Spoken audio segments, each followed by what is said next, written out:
Today we're going to talk about the 6 early signs of dementia. Before I begin, I want to share a little story from when I was in practice. This relates to early signs of dementia that actually weren't dementia at all.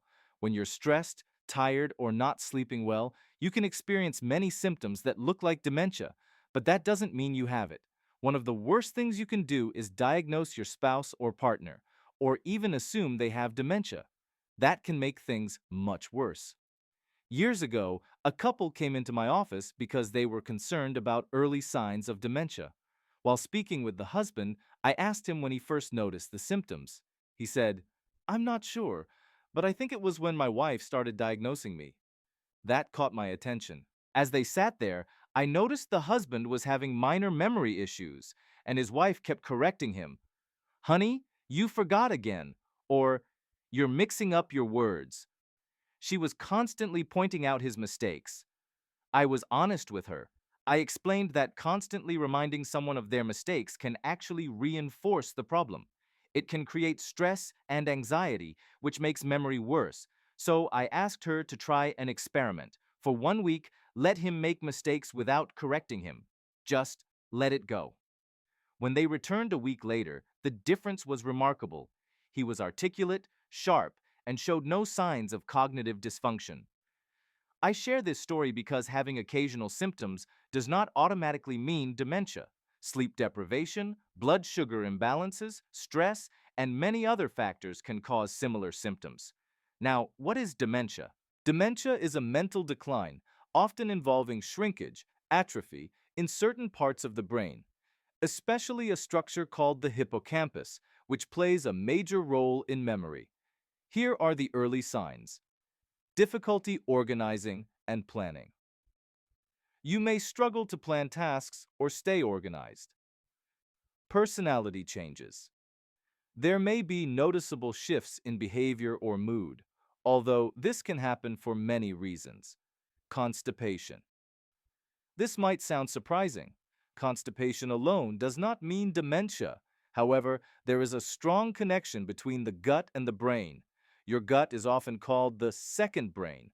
In fact, your digestive system contains more nerve fibers than your spinal cord. The bacteria in your gut, the microbiome, produce neurotransmitters. These microbes actually produce more serotonin than your brain does. People with Alzheimer's or Parkinson's disease often experience higher rates of constipation. Sensory dysfunction. This can include problems with smell, taste, hearing, vision, or even appetite. As cognitive decline progresses, focus, concentration, and memory become more affected. Language problems.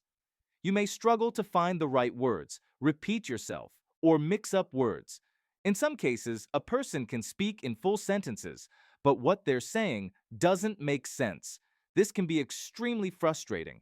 This issue is often connected to the hippocampus shrinking, difficulty navigating new places. You may have trouble finding your way in unfamiliar locations. The brain has an internal GPS system that helps us understand where we are in space.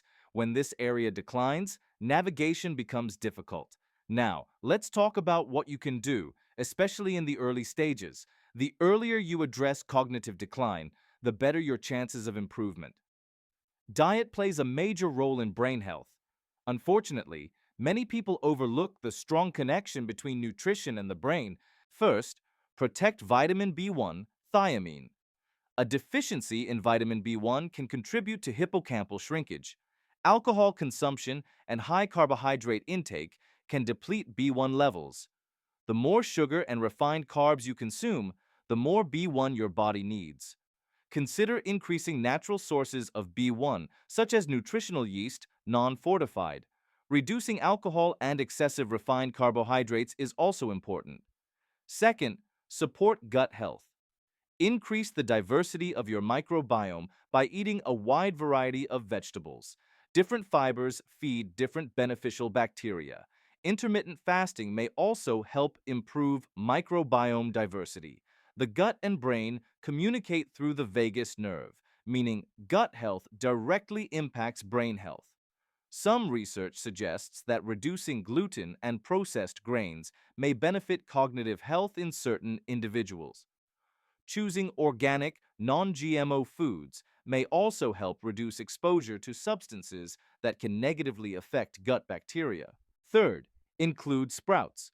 Broccoli sprouts contain sulforaphane, a powerful compound that supports brain and cellular health. Sprouts are nutrient-dense and also beneficial for gut health. Fourth, ketones as brain fuel. In some cases of cognitive decline, the brain struggles to use glucose efficiently. Ketones can serve as an alternative fuel source. Intermittent fasting, prolonged fasting, under medical supervision, or MCT oil may help increase ketone production. Fifth, ginkgo biloba.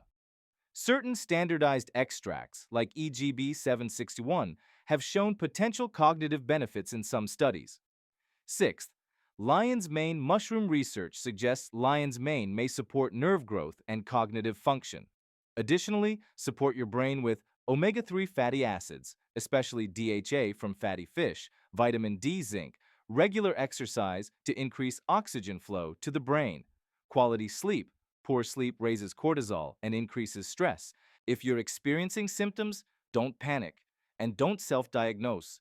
Many issues that look like dementia can be reversible, especially when addressed early.